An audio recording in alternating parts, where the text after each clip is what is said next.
MLA P Balachandran നമുക്കൊപ്പം ചേരുകയാണ്. MLA, ഇത് ഞെട്ടിപ്പിക്കുന്ന ഒരു വാർത്ത. 14 വയസ്സുള്ള ഒരു കുട്ടി, ഇത് കേരളത്തിൽ തന്നെ ഇങ്ങനെ ഒരു വിഷയം നടക്കുക, 2 കുട്ടികൾ വളരെ പെട്ടെന്ന് ഇങ്ങനെ ഒരു കൊലപാതകത്തിലേക്ക് കടക്കുക, അവർ ലഹരിക്ക് അടിമപ്പെട്ടതാണ് എന്നുള്ള വിവരമൊക്കെ ഏത് തരത്തിൽ എത്രത്തോളം ഗൗരവത്തോടു കൂടിയാണ് കണക്കാക്കുന്നത്? അവര് വിദ്യാർത്ഥികൾ ലഹരിക്ക് അടിമപ്പെട്ടിട്ടാണ് ഇത് ചെയ്തത് എന്ന് പത്രഭാഷ്യവും അതുപോലെ പോലീസിന്റെ ചില വാർത്തകളുമൊക്കെ ഉണ്ട്. പക്ഷെ അതാണോ അതല്ല കൊല്ലപ്പെട്ടയാൾ ആണോ ലഹരിക്ക് അടിമപ്പെട്ടിട്ടുള്ളതെന്ന് സംഭവങ്ങൾ കൃത്യമായി നിരീക്ഷിച്ച ശേഷമേ പറയാൻ പറ്റുള്ളൂ. ഞാൻ വാർത്ത വായിച്ചിട്ടാണ് ഈ വിവരം അറിഞ്ഞത്. അതായത് അങ്ങനെ ഒരു ആശയക്കുഴപ്പമുണ്ടോ? അതായത് ഈ കൊല്ലപ്പെട്ട ആളാണ് ലഹരിക്ക് അടിമപ്പെട്ടതെന്ന് പറയുന്നിടത്ത് പത്രം എഴുതിയിട്ടുള്ളത് കൊല്ലപ്പെട്ട ആളാണ് ആദ്യം കത്തിയെടുത്തത്, ആ കത്തി ഇവർ പിടിച്ചു വാങ്ങി തിരിച്ചു കുത്തുകയാണ് ചെയ്തിട്ടുള്ളതെന്നാണ് പറയുന്നത്.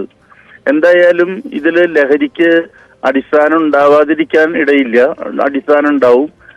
പ്രത്യേകിച്ച് നവോത്സര രാത്രിയിലാണ്, നവോത്സരം ആഘോഷത്തിന്റെ ഇടയിലാണ് ഈ സംഭവം ഉണ്ടാകുന്നത്. MLA, ഇതിനകത്ത് ഇതുവരെ വന്ന ഒരു വാർത്ത അനുസരിച്ച് താങ്കൾ അവിടെ നിൽക്കുന്നത് കൊണ്ടും ജനപ്രതിനിധി ആയതുകൊണ്ടും അങ്ങനെ ഒരു ഓഫ് ഹാൻഡ് ആയിട്ട് പറയില്ല ഇൻഫർമേഷൻ എന്നാണ് കരുതുന്നത്. അതായത് ഈ കുട്ടികൾ ഒരാളെ കൊലപ്പെടുത്തുന്നു, കത്തിയെടുത്ത് കുത്തുന്നു എന്ന് പറയുന്നതിനപ്പുറത്തേക്ക് ഈ കൊല്ലപ്പെട്ട ആളാണ് ആക്രമണം നടത്തിയത്, ആ കത്തി പിടിച്ചു വാങ്ങി തിരിച്ചു കുത്തുകയായിരുന്നു എന്ന് പറയുന്ന ഒരു സെൽഫ് ഡിഫൻസ് ആണ് നടന്നത്, അങ്ങനെ ഒരു സംശയമാണോ ഈ?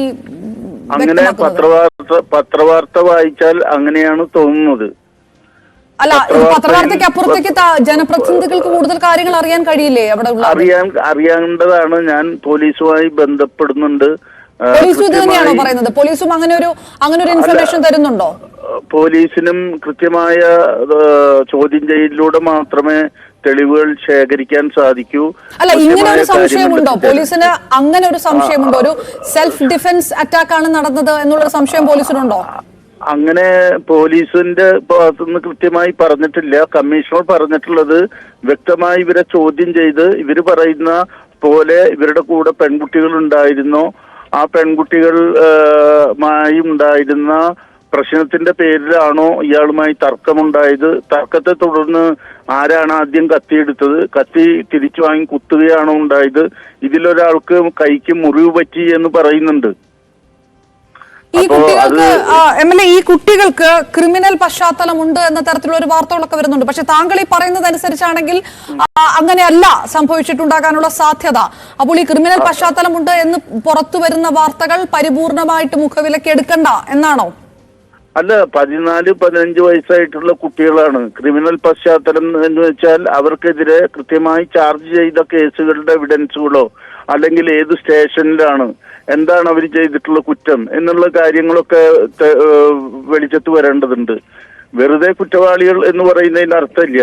ഏത് സ്റ്റേഷനിൽ ഏത് കേസിലാണ് ഇവർ പ്രതികൾ, ഇവർ നിരന്തരം ലഹരിക്ക് അടിമകളാണ് എന്ന് പറയുമ്പോൾ തന്നെ എങ്ങനെയാണ്, ഏതൊരു തരം ലഹരികളാണ് ഈ കുട്ടികൾ ഉപയോഗിക്കുന്നത് എന്നൊക്കെ കണ്ടെത്തേണ്ടതുണ്ട്.